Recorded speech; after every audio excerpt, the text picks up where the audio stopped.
última voluntad del cuyus, establecido dentro de la doctrina del derecho civil y el derecho notarial como un acto que emana de la voluntad. Varios autores dicen el testamento es un negocio jurídico. ¿Y por qué dicen que es un negocio jurídico? Porque establecen bienes patrimoniales. Finalmente, el testamento es la transmisión de la propiedad. ¿Ya? Una persona en vida que goza de bienes y que ha decidido compartir con los familiares o con en alguna situación, alguna liberalidad, de acuerdo a lo que establece el 1059, 1060, 1061, el testamento puede considerarse también algunas liberalidades. El 1059, por ejemplo, es muy interesante, muy claro, del Código Civil, de la norma sustantiva, cuando te dice que en caso de que el cuyus tenga hijos, la legítima debe ser considerada en 4/5 partes. La quinta parte debe estar establecido para una liberalidad. ¿Qué quiere decir? Que el cuyus en testamento puede dejar esa quinta parte para cualquier persona, puede ser un amigo, puede ser la beneficencia, o también puede dar a un hijo más que al otro, ¿no? Respetando ese principio. El testamento, bajo la arquitectura legal de Bolivia, pues debe considerar también la legítima. Es muy interesante establecer si el testamento en sede notarial y el testamento a través de un juez, ¿cuál de estos tiene validez? Hay que ser muy puntual en lo que ha sucedido en Bolivia desde la modificación de la nueva Constitución aprobada y promulgada el 7 de febrero del 2009. El testamento en Bolivia es un instrumento donde una persona dispone la distribución de sus bienes. ¿Qué es lo que ha sucedido? A partir del 7 de febrero del 2009 y la nueva Constitución, se van creando nuevas instituciones en Bolivia y una de ellas es precisamente la necesidad de que el servicio notarial tenga un cambio. Y es a partir del 25 de enero del 2014 que precisamente la ley del notariado aparece como una norma especial. ¿Qué quiere decir? Una ley con consideración especial. Y en cambio, el Código Civil es una norma hecha en una dictadura, es un código Banzer, pero apenas volvimos a la democracia en los años 80, pues se elevó a rango de ley. Pero prácticamente ya han pasado, desde 1975, ya han pasado 50 años, ¿no? Y debemos considerar que ya hay muchas instituciones y muchos artículos que no son aplicables en todo el sentido de la palabra del Código Civil. No estoy diciendo que sea una norma anacrónica, como es la ley de imprenta de 1925, pero sin embargo el Código Civil ya tiene alguna obsolescencia. Sin embargo, el legislador desde que cambiamos de constitución no ha podido hacer una reforma al Código Civil, ni siquiera una reforma parcial. En ese sentido, la ley del notariado lo que ha hecho es considerarse como una norma especial y mejorar algunos aspectos que tenía el Código Civil. Es por eso que el legislador crea la vía voluntaria notarial para precisamente descongestionar la vía judicial y dejar en manos de los fedatarios, los jueces de paz, notarios meritocráticos, pues el tema hereditario y precisamente en este caso el testamento. Es un instrumento donde una persona dispone la distribución de sus bienes después de muerta. Esta disposición se realiza de manera voluntaria, es un negocio jurídico porque interviene el cambio de la propiedad patrimonial, permitiendo que los bienes sean heredados conforme a los deseos del fallecido, pero hay que ser muy puntual y considerar el principio de legalidad.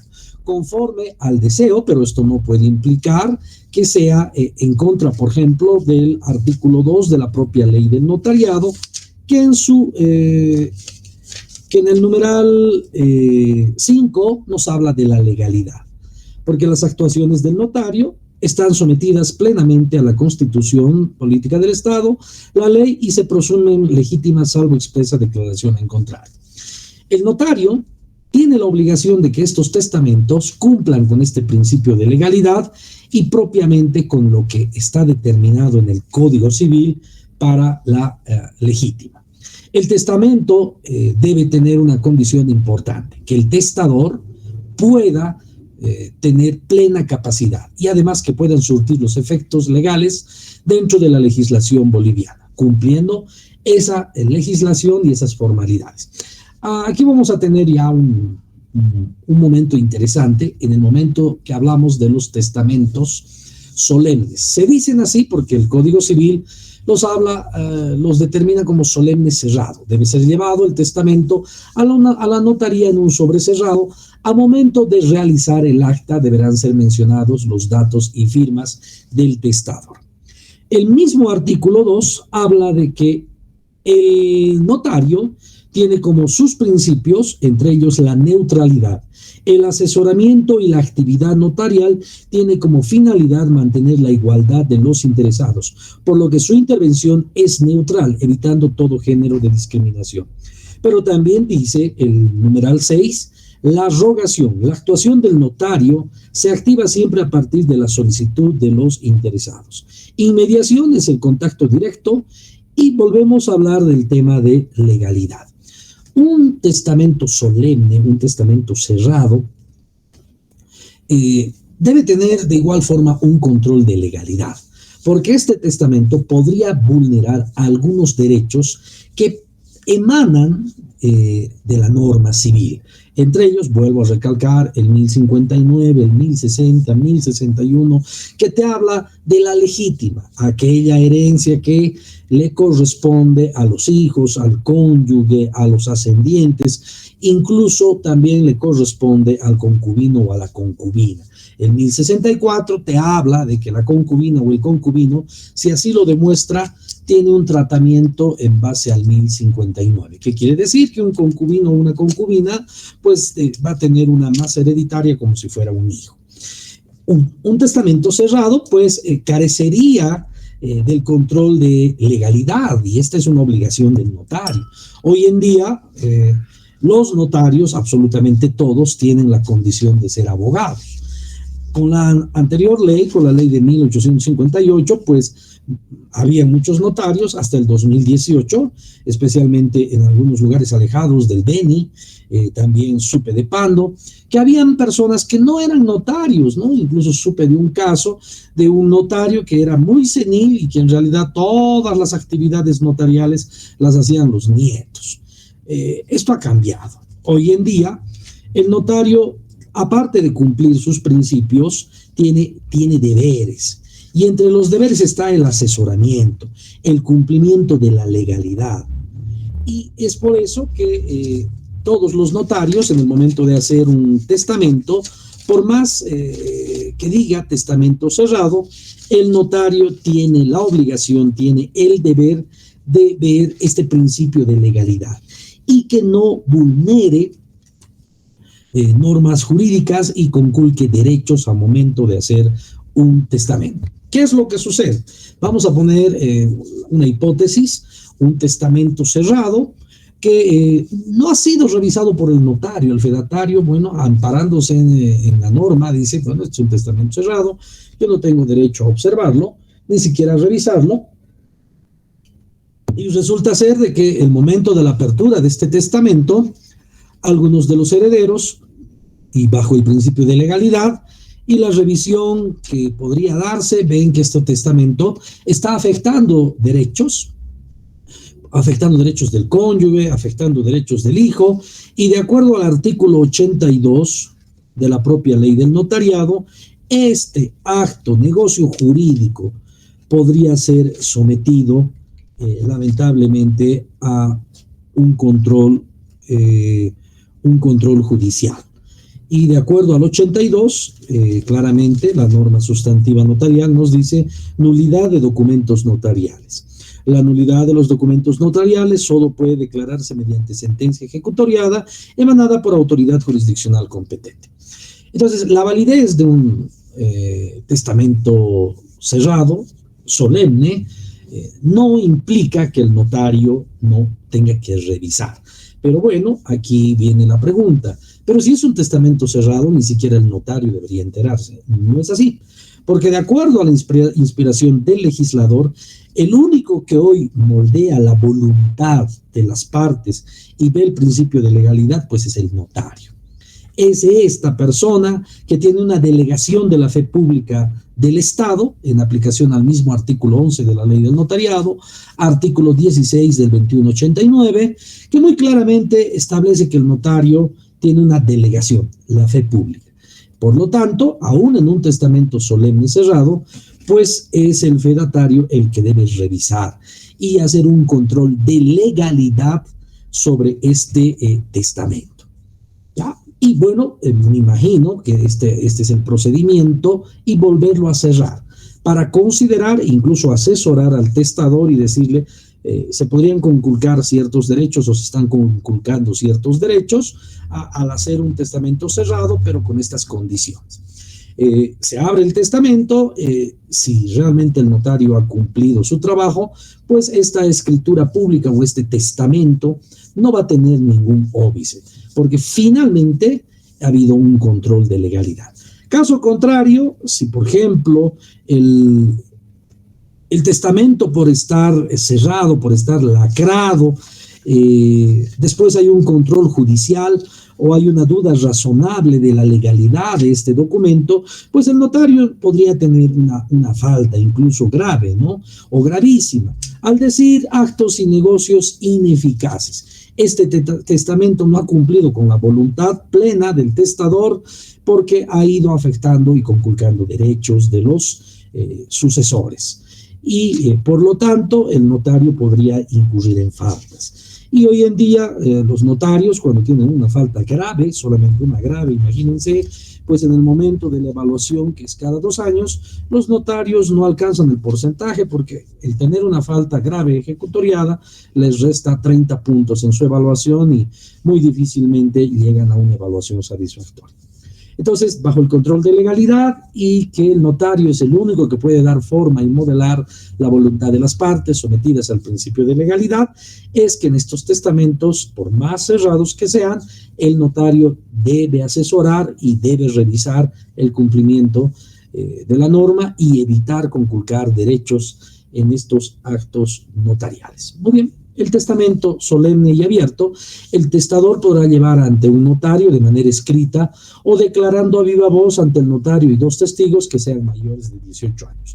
De la misma forma, en el testamento abierto, bajo la inspiración de esta norma especial, que es la Ley 483, el notario tiene el deber de guardar reserva de los actos realizados, salvo requerimiento judicial, sujetarse plenamente a cumplir sus funciones con ética, profesionalidad, transparencia, responsabilidad, asesoramiento, neutralidad y imparcialidad. Así lo establece el numeral 2 del artículo 18, deberes de los notarios. También entre sus deberes está asesorar a las personas naturales o jurídicas que requieran sus servicios. La creación de cualquier tipo de estos 2 testamentos pues implica que hay un asesoramiento directo. Y el notario meritocrático hoy en día, que ha entrado por concurso de méritos, un examen de competencia, pues no podría ampararse en ningún tipo de desconocimiento y debe asesorar plenamente para que no se vulnere ningún tipo de derechos. Continuemos.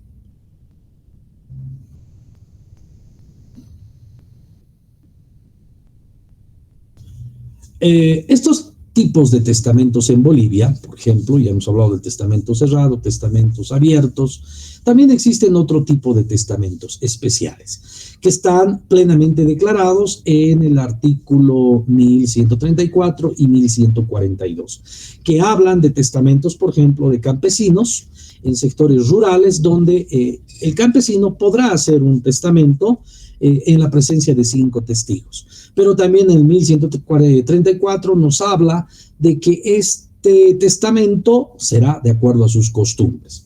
Muy bien, aquí debemos retroceder a una interpretación muy interesante que ha tenido el Tribunal Constitucional en jurisprudencia, ampliándose y aplicándose el pluralismo jurídico. El pluralismo jurídico en Bolivia nos habla de una justicia ordinaria, nos habla de una justicia constitucional a través de las salas constitucionales y la revisión ante el Tribunal Constitucional. Nos habla de un derecho administrativo, parte del jus puniendi del Estado, que también es una justicia emitida por los servidores públicos en ciertos recursos y actuaciones que implique la administración pública. Pero también nos habla del pluralismo jurídico.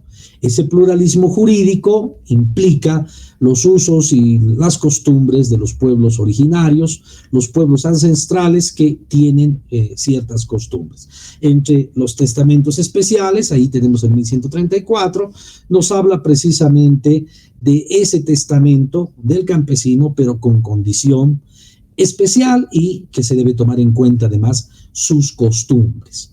Consecuentemente, ahí vemos una plena aplicación de lo que significaría el principio de legalidad. En ese entendido, también el 1142 nos habla de otros testamentos, otro tipo de testamentos, por ejemplo, aquel testamento que se da en un momento donde la persona tiene poco tiempo de vida, puede ser en un hospital, puede haber sido en algún accidente, donde ese testamento no va a cumplir todas las solemnidades y las rigurosidades, pero sí tiene que haber la verdad material objetiva de los testigos que puedan dar fe de la voluntad de las partes. Pero por más especial que sean este tipo de testamentos, deben considerarse el principio de legalidad. Aunque el propio Tribunal Constitucional ha establecido de que la norma jurídica tiene principios de flexibilidad y que tiene separación de ritualismos excesivos, siempre bajo este otro principio que es el principio pro homine, toda interpretación en favor del hombre. Aunque algunos estudiosos, entre ellos un querido amigo que es el doctor Boris Arias, letrado del Tribunal Constitucional, me decía que tomar en cuenta los valores por encima de la ley pues crea inseguridad jurídica. Respeto mucho esa opinión, pero la comparto en parte, ¿no? A veces hay momentos donde los principios y ciertos valores pueden superponerse a la legalidad, siempre y cuando sea razonable, haya fundamentos y haya elementos de situaciones que podrían darse, ¿no? La ley no puede ser o blanco o negros, ¿no? Sino la ley tiene que tener posibilidades de flexibilidad, así también lo dice el artículo 256 de nuestra Constitución, cuando te dice que los tratados y los convenios aprobados por el Estado boliviano deben ser interpretados en favorabilidad con respecto a la Constitución o a la ley cuando hay derechos superiores, ¿no? Cuando la norma internacional te da otros principios y otros derechos superiores. Por ejemplo, en el tema del campesino, ahí hay una excepción interesante. Después del análisis que yo hice, pude encontrar de que sí, el testamento del campesino, por ejemplo, puede tener cierta condición especial en el momento de la interpretación en testamentos hechos en esos lugares, porque tienen costumbres, ¿no? Y les cuento una experiencia muy interesante. En un momento de la carrera profesional que estoy desarrollando, tuve que ver que un padre entregó a dos de sus hijos un terreno en una comunidad, ¿sí? La comunidad, pese a que habían documentos, había un testamento, la comunidad no reconoció a uno de los hijos. Y dijo, pese a que aquí hay un testamento, que hay leyes de las ciudades, nosotros en esta comunidad no vamos a reconocer aquello porque aquí para nosotros hay un solo heredero. Y es tal hijo, porque él ha hecho vida organizacional, él siempre ha participado de nuestras costumbres, él veía a su padre, trabajaba con su padre. En cambio, este otro hijo menor, que no lo vimos nunca, sabemos que vivía en la ciudad, pero él nunca siquiera venía a echarse de menos de su padre o de las autoridades o de las personas que hacemos una vida comunitaria. Y ahí entró la gran duda, y encontré yo unos razonamientos muy interesantes, entre los cuales hay un auto supremo que establece claramente que la propiedad privada como tal en el sector campesino no es tan así, ¿no? Las costumbres y las tradiciones, la traditio en las comunidades pesa aún más fuerte que la ley. Y finalmente no podía haber alguna autoridad, o tal vez se decía que va a venir la autoridad a posesionar, y la comunidad dijo, aquí va a correr sangre, porque nosotros tenemos nuestras costumbres y solo vamos a reconocer al hijo mayor como el único heredero de este terreno. Era un terreno muy grande. Bueno, y precisamente ahí es ese pluralismo jurídico que cambió la figura. Y la pregunta que alguna vez me hicieron los estudiantes de pregrado en aula sobre esta anécdota jurídica que les cuento, pero ¿qué sucedía si ese testamento era dado en bienes urbanos dentro del mancipi, res mancipe? Yo les decía, el tratamiento es diferente, porque en las ciudades, pues, opera plenamente ese principio de legalidad, pero en el campo opera principios de costumbre que son reconocidos por nuestra Constitución. Entonces, bien, de esta forma tenemos estos testamentos especiales que obviamente gozan de flexibilidad en el caso del campesino, y en el caso de testamentos militares, testamentos en el momento o minutos antes de un acontecimiento fortuito o incluso de fuerza mayor que pueda cegar la vida del testador, quien delante de testigos, 5 testigos, debe declarar su voluntad. Aún exista esta figura, pues estos testamentos deben ser sometidos a un control y un alineamiento de legalidad. ¿Qué es lo que sucede? A ver, dentro del análisis jurídico, el testador no puede ser arbitrario, ¿ya? El testador debe cumplir lo establecido en el Código Civil a momento de hacer su testamento. Significa que debe cumplir la legítima del cónyuge, de los hijos, y si no hubieran estos, de los otros herederos como los ascendientes, incluso del concubino o la concubina. Y por más testamento especial que haya sido de un militar, testamento de una persona que estaba a punto de morir, este acto notarial puede ser sometido a un control judicial. Ya, muy bien, por ejemplo, a ver, vamos a revisar un poco lo que dice el tema de la legítima. La legítima es la reserva que hace la ley sobre la mayor parte de los bienes patrimoniales que pertenecen al cujus, a favor de sus herederos forzosos, descendientes, ascendiente y cónyuge. Aquí tenemos el 1059, el 1054, 1060, 1061, 1062, donde está prácticamente regulado todas estas condiciones de qué le pertenece a cada uno de estos familiares cercanos. El ejemplo de los hijos dice 4/5 partes, el restante está sometido a liberalidad. Para los ascendientes, en el caso que no haya hijos, 2/3 partes, la restante para liberalidades. En 1061, si la memoria no me falla, para el cónyuge, 2/3 partes, la restante para liberalidades. Nótese que el Código Civil nos habla de liberalidad. Ahí es donde el cujus, aún en testamento, puede disponer de regalar este porcentaje, dependiendo cuáles son sus herederos, puede disponer en regalar o en beneficiar a uno de estos herederos más que a los otros, o definitivamente beneficiar a una tercera persona que no tiene absolutamente ninguna relación sanguínea, no es ningún tipo de pariente, ni consanguíneo, ni colateral, ni afín, ¿no? Entonces, esas son las divisiones. Continuemos. La disposición de los bienes en testamento, la legítima a favor de los hijos compone las 4/5 partes, 1059, partes del patrimonio del progenitor, la 5ª parte resta, sería la porción que es disponible o libre, liberal. El legislador pues ha establecido que el cujus, con la potestad que tiene de ser el propietario del patrimonio, puede tener la libertad de disponer aún en testamento esta quinta parte. Y es ahí precisamente hablando de estos artículos y de esta tesitura legal civil donde podría existir objeción a la participación del notario si es que el notario en el momento de redactar un testamento, en el momento de asesorar en la creación de un testamento, no respetaría estas reglas que en realidad son normas, ¿no? Bueno, hace unos días yo tenía un tema civil hablando con un cliente, donde el cliente quería imponer su voluntad y decía, no, yo sé que me puedo morir y yo quisiera dejar las cosas muy en claro.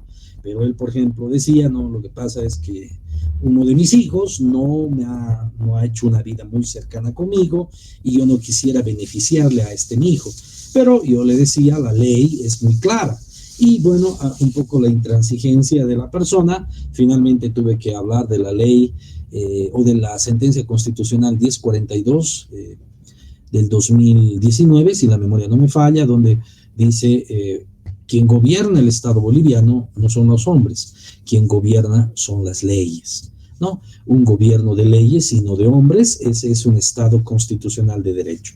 Le dije al cliente, bueno, usted puede decidir hacer esto con su herencia, pero quiero recordarle de que aquí hay un gobierno de leyes y la norma es clara.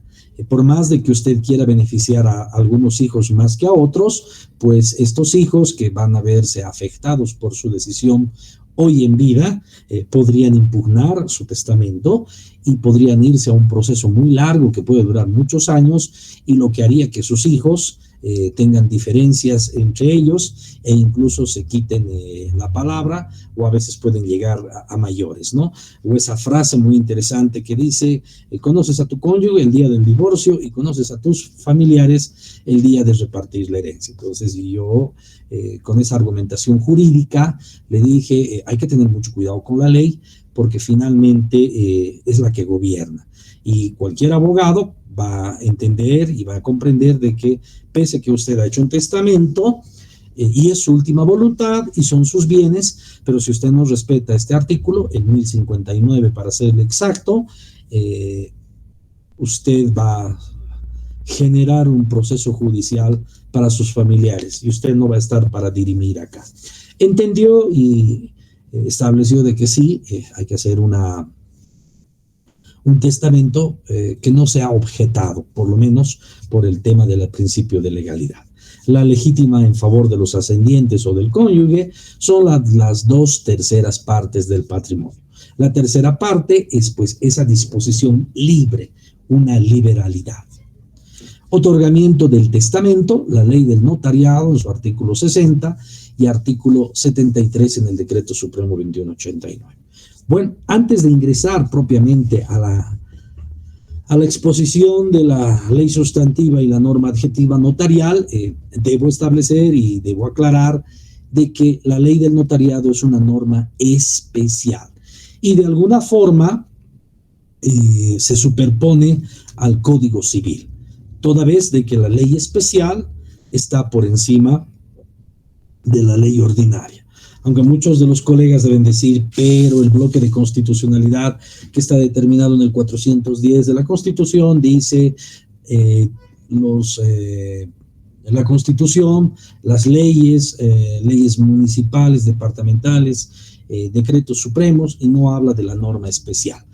Sí, es cierto eso, pero en el momento de la redacción de varias sentencias constitucionales y autos supremos, especialmente les voy a comentar sobre el tema de la ley de imprenta, la jurisprudencia ha establecido que la norma especial está por encima de la norma ordinaria, ¿no? Por ejemplo, la ley de imprenta es una norma anacrónica creada en 1925, en el momento que no había ni radio, ni televisión, menos internet, menos páginas o redes sociales como el Facebook, el TikTok, el Instagram y otros. Es una ley anacrónica y consecuentemente pese a que es una ley anacrónica, es una ley especial. Y hoy en día, cuando tiene que haber algún litigio o algún problema con con el tema de los periodistas, pues ellos tienen esa protección legal de una ley especial, ¿no? Y no se puede violar esa norma porque es una ley en plena vigencia. Bajo esa argumentación, pues la ley del notariado plurinacional, es una norma especial que está vigente plenamente, al igual que el Código Civil, pero por especialidad, este es otro principio, la ley del notariado se debe aplicar en ciertos momentos razonablemente con preferencia al Código Civil. Y les voy a volver a dar el ejemplo en el testamento cerrado. El Código Civil nos habla de un testamento cerrado, pero la ley del notariado nos habla del asesoramiento, la legalidad y la función notarial. Entonces, en ese momento se aplica la norma especial, que es la ley del notariado, donde el notario debe revisar aún el testamento cerrado y ver que se cumpla la legalidad, de acuerdo a los artículos que ya hemos visto, las liberalidades y todo aquello. El artículo 60 establece que el notario de fe pública es donde se expresa la última voluntad del causante, respetando la distribución de sus bienes después de su muerte, observando la norma legal. ¿Qué quiere decir? Que debe haber el respeto a la legítima. De la misma forma, el artículo 73 del Decreto Supremo 2189 establece que es un acto personalísimo conforme al Código Civil. El notario de fe pública deberá verificar y asentar en el testimonio de testamento la capacidad de testar del interesado, ¿no? Y aquí también surte una pregunta. ¿Cómo determinamos la capacidad del testador? Pues el notario, al ser meritocrático, debe considerar varias de sus atribuciones, y una de ellas es supervisar y fiscalizar el servicio notarial. Pero, sin embargo, te dice el numeral 3 del artículo 2, integridad, por lo que asume y promueve los principios ético-morales de la sociedad. Hace unos días atrás veía a un colega notario que había una señora con silla de ruedas que estaba yendo a vender una casa, ¿no? Y yo le dije al notario, creo que la persona, no sé si tendrá las condiciones mentales para poder entender lo que está haciendo. Y bueno, el notario muy sabiamente dijo, yo no voy a atenderle a esa señora hasta que autoridad competente, un juez, me ordene, y este juez haga una valoración psiquiátrica y psicológica para ver si tiene la plena capacidad de hacer un negocio jurídico, ¿no? Y lo mismo debe aplicarse en el momento de hacer un testamento, pues que la persona tenga plena capacidad, voluntad, manifestación de esta para testar. No podría testar una persona que no tiene estas condiciones. Entre los testamentos especiales se han dado casos donde los fedatarios se han presentado antes de una operación, han hablado con la persona y los testigos han dado fe de que esta persona sí tenía condiciones intelectuales, incluso algunas motrices necesarias, como el momento de poder firmar y de poner la huella digital.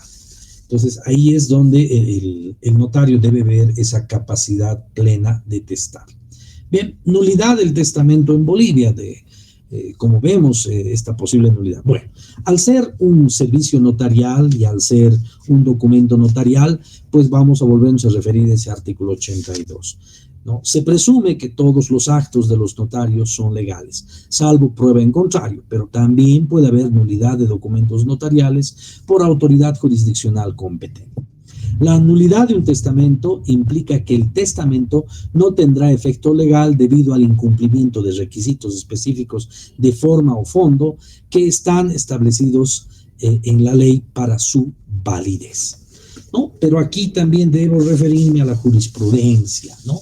La jurisprudencia ha establecido, por ejemplo, que a veces, bajo el principio de pro homine, algunos ritualismos pueden dejar de ser necesarios.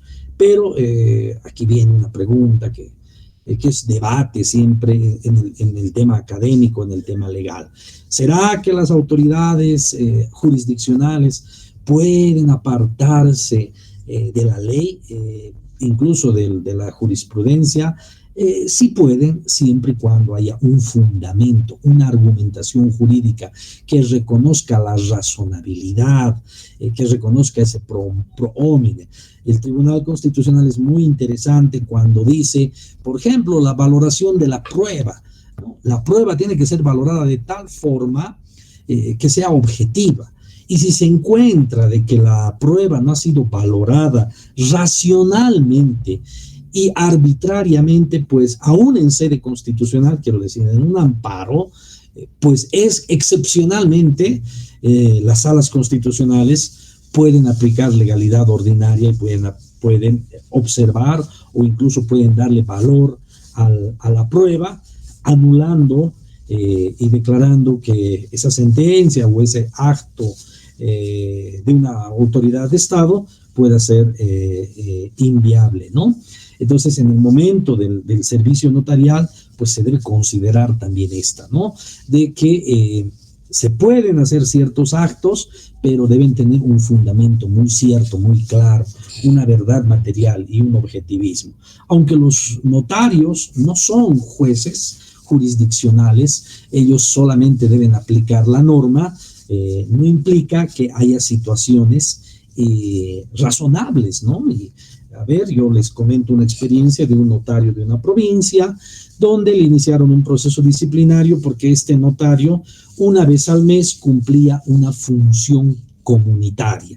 Él era tesorero de la comunidad del Ayllu y bueno, lo denunciaron al notario por en aplicación al artículo 13, donde decía incompatibilidad. El notario no puede tener otro servicio u ocupación o cargo público privada, exceptuando la docencia.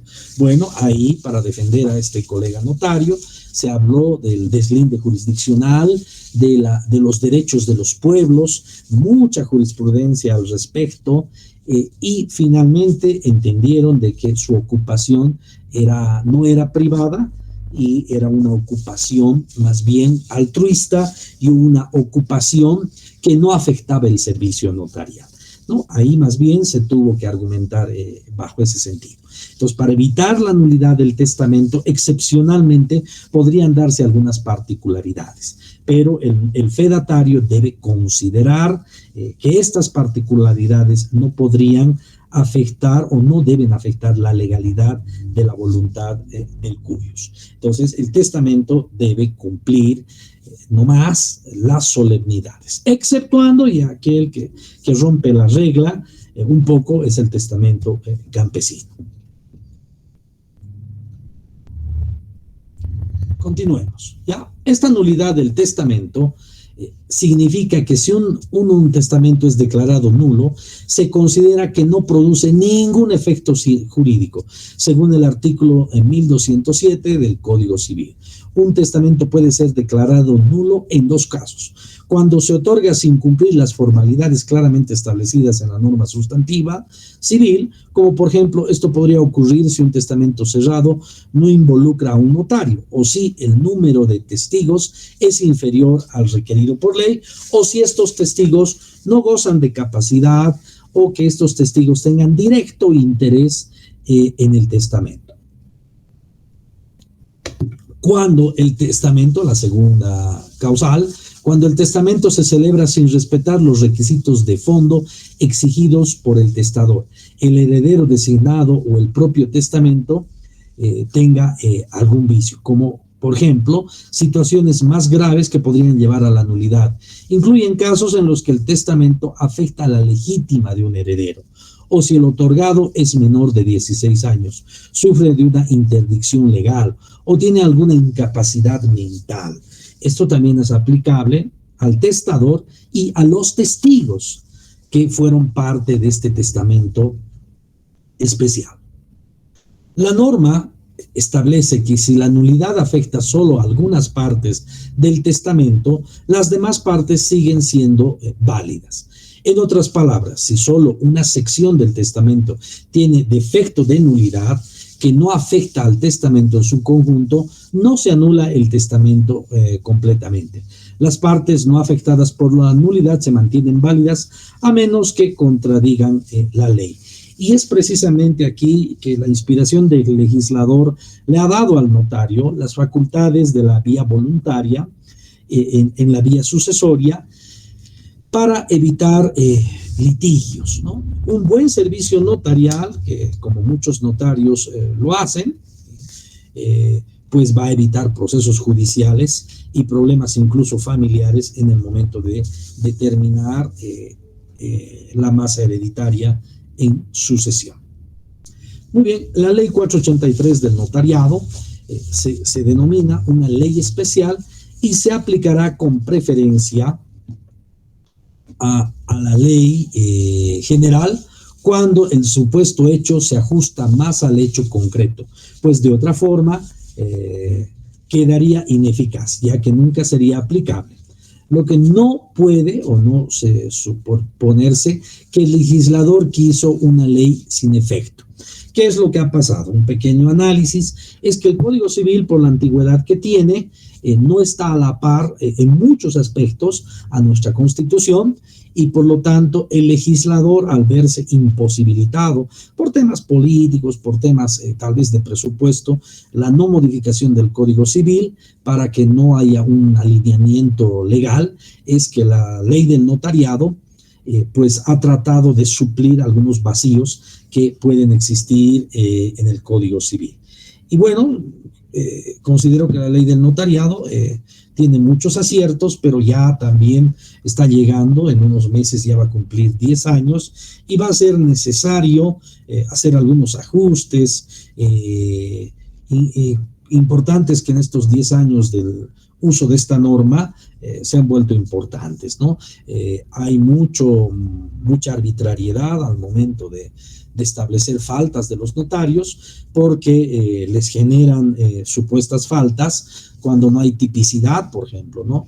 O sea, les dicen, ¿no? Usted, señor notario, ha hecho una verificación de datos en el SIDAP posterior al servicio notarial.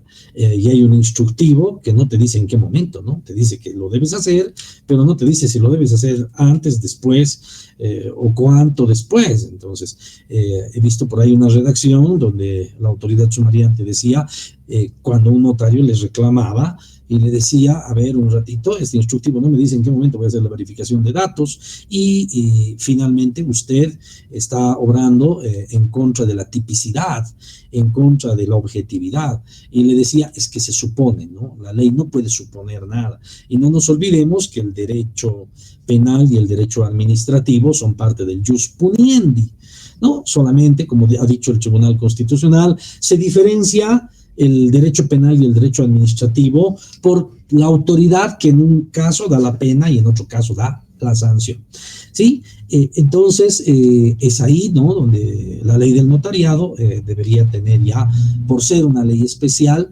debería tener una modificación.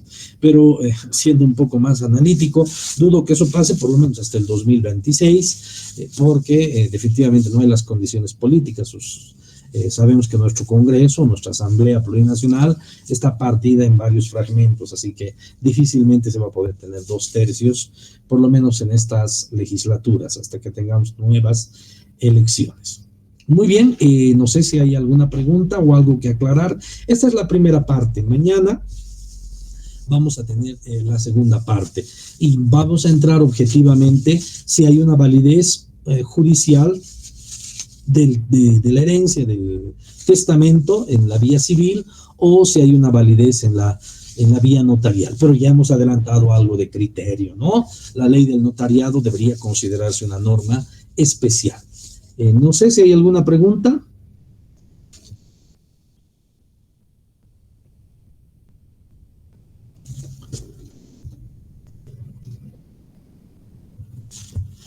¿Todo está claro? ¿O algún criterio? Bien. Entonces, adelantando un poco a lo que vamos a desarrollar el día de mañana, cuando el legislador ha creado la ley del notariado, Yo he tenido el acceso a revisar un poco la exposición de motivos y precisamente hablaban de la obsolescencia en el Código Civil, ¿no? Daban a entender de que el Código Civil tiene algunas instituciones obsoletas, ¿no? El legislador decía en la exposición de motivos que es necesario que la nueva ley del notariado no solo reemplace el servicio notarial, sino que es necesario que este servicio notarial tenga condiciones de flexibilidad para que el notario pueda ejercer ciertas disposiciones en base a la ley para aminorar la carga de del sistema judicial, del sistema jurisdiccional. Por eso la vía voluntaria, la vía sucesoria en materia familiar, en materia civil, ese deslinde, ¿no? Un poco, para que toda gran parte de la presión que va a los jueces, pues sea liberada en el servicio notarial.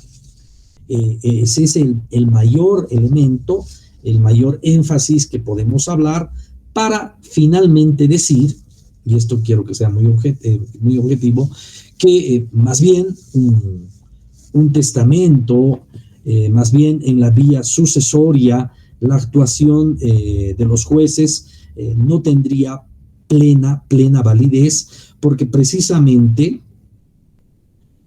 al ser una norma especial la ley del notariado, pues goza de mayor eficacia legal. Y el testamento en sede notarial, por ese principio de especialidad, tiene plena eficacia legal. Y más bien podría ser considerado nula ese testamento en la vía judicial.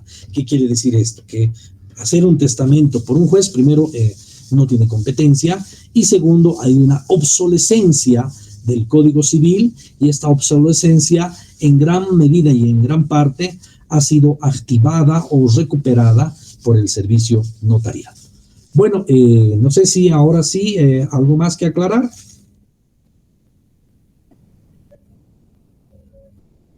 Muy bien, Néstor, creo que habríamos terminado nuestra primera jornada y ya tener para mañana la segunda jornada.